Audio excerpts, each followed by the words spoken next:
Laughing. So we are looking at the screen, or are you looking at it? No, you can do whatever.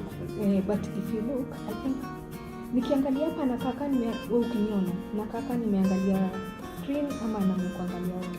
Unaangalia screen. Oh, so nilituangalia hapa. Does it feel like it's in the back? Yeah, it does. It feels like it's in here.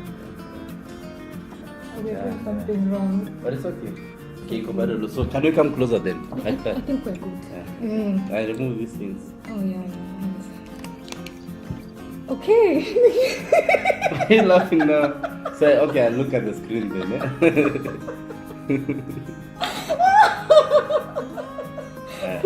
look at it. Okay.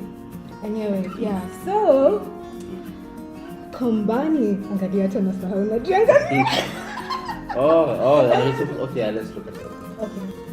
I think I'm also curious myself to demystify Kombani. What are the misconceptions about you? Yeah, there's some misconceptions. Some guys think I'm a rich snob. Yeah. I'm not a rich and I'm not a snob.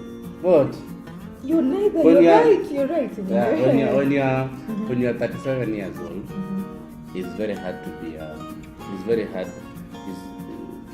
$10,000 Canadian dollars not a lot of money. Okay. If it came in like 10 years ago, yeah, it would have made a very big impact in my life. Yeah. But now it's you look at the projects that you have and within a few days, yeah. Okay, so I'm here with Kombani. Yeah. Okay, I want to say something, just something that I know about you. Okay. There's a time, I think like 2 years ago or something, you told me that you're going to write a story.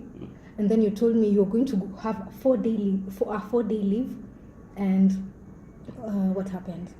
Yeah, you told me you're going to have a 4-day leave, and then you told me the story you're going to write. And then after those 4 days, you actually gave me the story to read. Yeah. And I was in shock. So where do you get that focus? Okay, the thing is that when I take 4 days, it means I'm actually taking 4 days of my 32 days that I've been given by my employer. Okay. So I have no, and when you take leave, you have to come back and proceed from where you left. So looking at the projects that you have, the workload that you have, if you take out those 4 days, you have no other option but to be back on the 5th day. Because if you're not back on the 5th day, then that means you have an incomplete project, and you still have to come back and catch up or even get back on the job. So what inspires you is not even the work itself that you have to do, but the fact that you don't have any other option. You only have those 4 days. Yeah. So you don't squander it. So you can't squander it. Can't. You can't. Yeah. How can you not? No one has asked you to write that story. That's the thing. It's self-motivated. There's no one putting a gun to your head. So I think there is. I think it is a story that is putting a gun on your head, because there are stories that haunt you. There's a story that has been haunting me for the last 4 or 5 years, and it haunts me. The day it haunts me enough, I will actually sit down and finish writing it. Okay, I get. Sometimes also you are haunted by the publisher deadline, because the publisher is waiting for you to submit before they start their work, and they have already committed.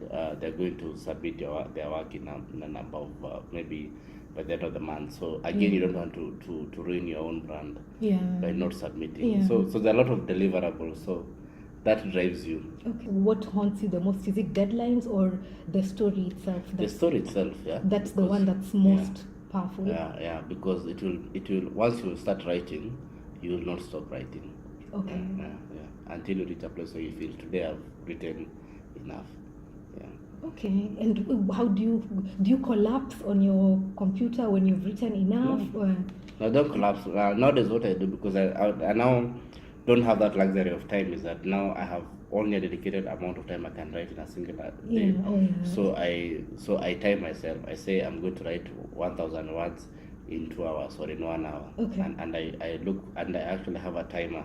And I have you have a timer? Yeah, I actually have an app. There's an app called Scrivener, which I use for marking how many days I've done, how many hours, how many words I've done. Okay. So you have a daily target, and as it goes, And as you continue typing, it goes from red to green. Okay. Yeah, So as you're meeting your as you're meeting a daily target. Okay. Yeah. Do you start from like pen and paper and then move to typing? What's your... I used to start from pen and paper, but nowadays I don't have that luxury because so I prefer now using a laptop. Okay. Yeah. So it's from your head to the laptop Yeah, straight? yeah. Because when I have time a lot, Yeah. I use pen and paper, but Okay. sometimes I don't have that kind of time. Okay. Yeah. Plus, I want to use the tools in my disposal. Yeah. Like Scriven is a good app that I use for writing. Yeah, which is obviously not available on pen and paper. It's not available on pen and paper. Yeah. If you use pen and paper, would be an example on pen and paper would be you having a notebook. You start writing chapter 1 on page 1, then you go to page 5 and write chapter 5 like that. So which will be confusing on paper, but it's still doable. Yeah. Wait, you actually do that? You can write chapter 1, skip 2, 3, 4. Yeah, that's what Scriven does. Oh, really? Because Scriven allows you to write. You see, the thing with writing is that a lot of people think writing is linear. That you're going to say he came, he saw, he conquered. But you realize that when you come to he came, when you go to he saw, you get stuck. And that's when you guys talk about writer's block. Because maybe the he conquered for you is much more.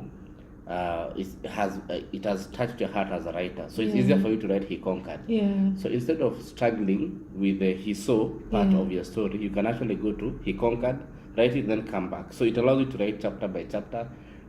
You can write a segment and then join them later on. You can do that. Yeah, you can do that on Scrivener. I don't know how many people, like, it doesn't get confusing for you if you just... It gets confusing if you're using a different tool. And that's when I moved. That's why I bought that software.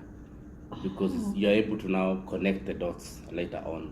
But I find that whenever I'm struggling with a particular chapter or a particular character, I will stop there and start another character who will not. Yeah. And somehow these disjointed quote unquote pieces will somehow make one Finding Colombia. Yeah.